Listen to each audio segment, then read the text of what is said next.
جو شخص وقت سے پہلے عزت اور شرف طلب کرے گا وہ زندگی بھر ذلیل رہے گا۔ باوضو رہنے سے رزق اور عمر میں اضافہ ہوتا ہے۔ حرام چیزوں اور حرام کمائی سے ہمیشہ بچے رہو، تمہاری دعائیں قبول ہونا شروع ہو جائیں گی۔ انسان بہت سے برے کام مایوسی اور نا امیدی کی وجہ سے کرتا ہے۔ جو لوگ اللہ کی رحمت سے مایوس نہیں ہوتے وہ برائیوں سے بچے رہتے ہیں۔ جو لوگ محبت کے قابل نہیں ہوتے ان سے محبت کرنا رسوائی کا باعث بنتا ہے۔ دو انسانوں کا پیٹ کبھی نہیں بھرتا، پہلا وہ جس کو علم کی بھوک ہو، دوسرا وہ جسے مال کی بھوک ہو۔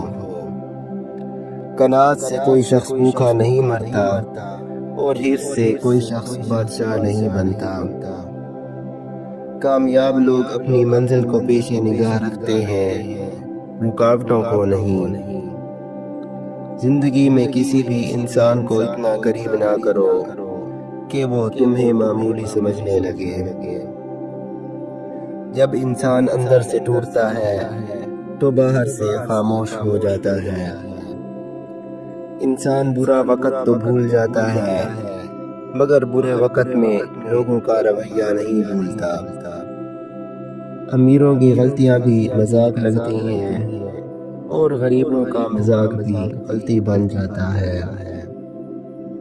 اگر زندگی میں کامیابی چاہتے ہو تو موقع دینے والوں کو کبھی دھوکہ مت دو اور دھوکہ دینے والوں کو کبھی موقع مت دو۔ اچھا وقت آنے سے پہلے اللہ آپ کو جھوٹے اور مکار لوگوں سے دور کر دیتا ہے۔ جو کام اور بات غصے میں شروع ہوتی ہے وہ ہمیشہ شرمندگی پر ختم ہوتی ہے۔ چھوٹے کام کو اچھی طرح مکمل کرنا کسی بڑے کام کو ادھورا چھوڑ دینے سے بہتر ہے۔ امیر انسان وہ ہے جو اپنے پاس موجود ہر چیز پر خوش ہو۔ جو شخص سب کو خوش رکھنے کی کوشش کرتا ہے وہ اکثر تنہا رہ جاتا ہے۔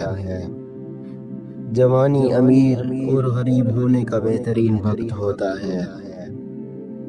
جتنی زیادہ کوشش کرو گے اتنی ہی زیادہ خوشحالی ملے گی۔ جو اللہ کے سوا کسی اور سے نفع کی امید رکھے اس کی امیدیں جھوٹی ثابت ہوتی ہیں۔ جو دو گے وہی لوٹ کر آئے گا، چاہے وہ عزت ہو یا دھوکہ۔ احمق شخص کے لیے نصیحت سننا اتنا ہی مشکل ہے جتنا بوڑھا شخص کے لیے پہاڑ پر چڑھنا۔ خاموش رہنا بہت مشکل ہے لیکن خاموشی بہترین انتقام ہے۔ احمق اپنی بات سے اور عقل مند اپنی خاموشی سے پہچانا جاتا ہے۔ کپڑے انسان کے جسم کو ڈھانپتے ہیں اور گفتگو اس کی شخصیت کو۔ کسی کی غلطیوں کو بے نقاب نہ کرو، خدا بیٹھا ہے تم حساب نہ کرو۔ زندگی بہت میٹھی ہے اگر انسان اس میں اپنی زبان کا زہر شامل نہ کرے۔ خوف اور مایوسی سے نکل کر اعتماد اور یقین کی رسی کو تھام لو۔ کسی روشن دل انسان کا خادم ہو جانا کسی بادشاہ کے دربار میں ادنا درباری ہونے سے بہتر ہے۔